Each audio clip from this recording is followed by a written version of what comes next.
महाराष्ट्रानं आलं पाहिजे गावात आमच्या. बर ठीक आहे, असू दे. आता ते सोमनाथ काळे बिचारे परेशान झाले, त्यांची माझी ओळख ना पाळक, ते मला तिथं भेटले होते. असं तुमच्याच गावातल्या लोकांना त्रास देऊ नका ना, ते बिचारा परेशान झाले.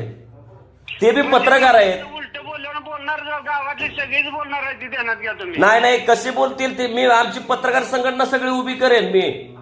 मग तुमच्या राव हे वाल्मिकांना नाही त्याची चूक काय? उलट तुम्ही अशी कशी माहिती दिली? आता त्यांनी काहीच माहिती दिली नाही साहेब. प्रतापराव गुजरांची समजा त्यांनी पर्यटन मधनं आणलेला निधी कसा आहे, ही कसं आणलंय, कोण कुठनं काय आणलंय, यांना माहित आहे का कोण? अहो ते सोमनाथ काळे माझी ओळख सुद्धा नाही. मी तिथं गेलो त्या चौकीच्या, मला कोणीतरी सांगितलं सोमनाथ काळे नावाचे एक पत्रकार आहेत, त्यांना माहित आहे म्हणून मी तिथं, ते माहित आहे म्हणजे प्रतापराव गुजरांविषयी मी त्यांना तिथून घेतलं, गेलो. आमचं आणि जयकुमार गोरेंचा एका शब्दाने संबंध नाही ते व्हिडिओ चालू होईपर्यंत.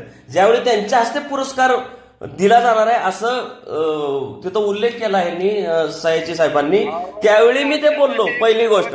दुसरे त्यांच्यासाठी कायमच आमच्यासाठी दैवत राहणार आहेत. तर नाही तुम्ही आता हे जे ऐका ना, तुम्ही एक जे बोलला ना की अख्खं गाव त्या सोमनाथ काळेंना आम्ही हे करणार, हे चुकीचं आहे. गाव नाही नाही हे चुकीचं बोलताय. त्याला तुम्ही काहीच बोलू शकत नाही, कारण त्यांना तुम्ही पत्रकार कोण आणला म्हणून त्यांनी नाही आणला, मी आलोय स्वतःहून.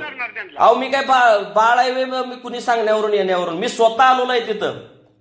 ते मी आता कोण म्हणणार त्याला पत्रकाराला कोणी आणलं विचारणार त्याला, बाकीच काय नाही थांबा मी त्या सोमनाथ काळेंनाही सांगतो की त्यांच्यावर जो आक्षेप घेईल ना त्याचं नाव मला द्या, मी सगळे पत्रकार संघटनाच उभी करतो, पोलिसांना हे करतो. त्याला जो कोणी त्रास देईल ना, अरे आम्ही काय पत्रकार मेलो तो सुद्धा आमचं पत्रकारच आहे. तुम्ही असं कसं काय समजता? तुम्हाला काय वाटतं गावात एक पत्रकार आहे म्हणजे तुम्ही काही करा?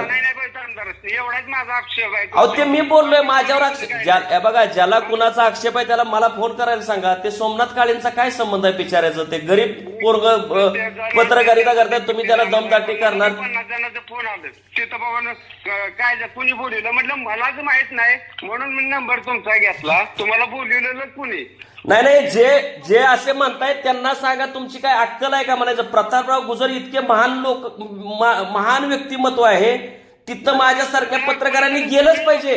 तिथं काय कुणी बोलवायची गरज नाही मला.